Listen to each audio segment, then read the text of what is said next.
欢迎来到新闻和活动频道，请订阅和分享已更新有关当今最着名明星的最新信息。冒沙尘暴唱歌，周深月牙泉演出是玩命。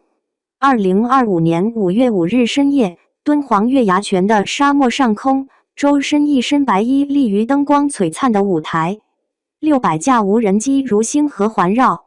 当起风了的旋律响起，万人合唱声穿透夜空，连沙丘都仿佛在共鸣。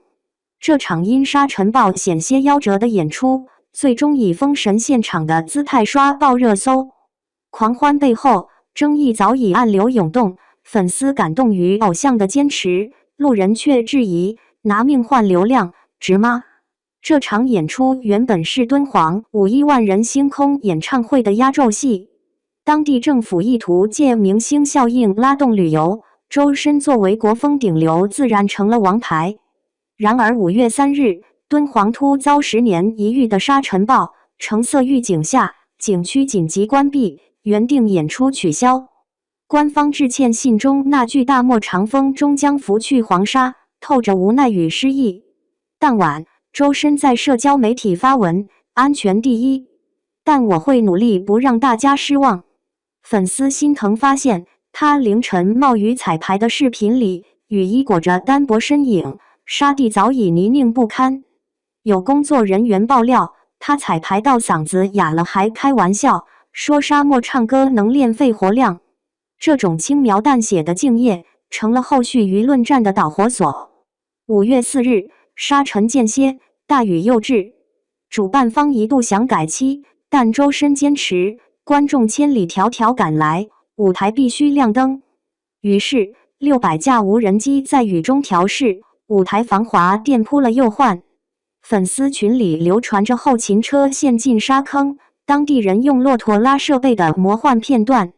正式演出当晚，周深连唱起风了月牙湾化身孤岛的鲸，唱到我曾难自拔于世界之大时，无人机矩阵突然变换成鲸鱼光影，弹幕瞬间炸锅，这哪是演唱会，根本是沙漠奇迹。直播观看人数从300万飙至700万，服务器几度崩溃，争议随之而来，前排观众晒出美照，后排观众却吐槽挤成沙丁鱼，只能听个响。免费接驳车被赞贴心，但深夜散场10万人滞留，垃圾遍地的画面又遭环保人士痛批。周深并非首次剑走偏锋。2025年初，他悬在100米高空秋千唱雨蝶，被调侃音乐圈卷王。这个贵州山区走出的男孩，早年因嗓音细腻遭校园霸凌，却硬是靠美声功底杀出一条血路。某乐评人曾毒舌，他唱起风了像在玻璃渣里找糖，痛却治愈。而这次沙漠演出，恰似他人生的隐喻，在绝境中把刺耳风声谱成旋律。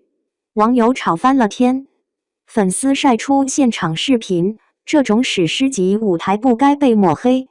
户外安全专家犀利指出，沙尘暴后地质松软，万人聚集极易引发踩踏。有人翻出2023年某歌手雨中滑倒索赔100万的旧闻，嘲讽流量明星最爱搞危险营销。对比同样唱过起风了的吴青峰、林俊杰，周深版本因性别模糊的破碎感独树一帜。这次艺术追求与商业冒险的边界再度模糊。有自媒体调侃，下次他是不是要去火山口唱易燃易爆炸？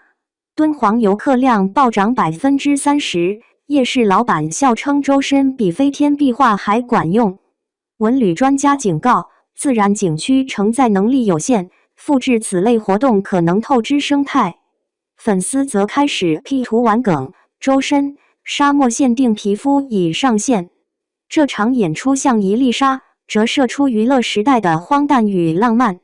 当无人机化作星光散去，月牙泉重归寂静，那句我曾难自拔于世界之大，是否也在质问每一个屏幕前的我们？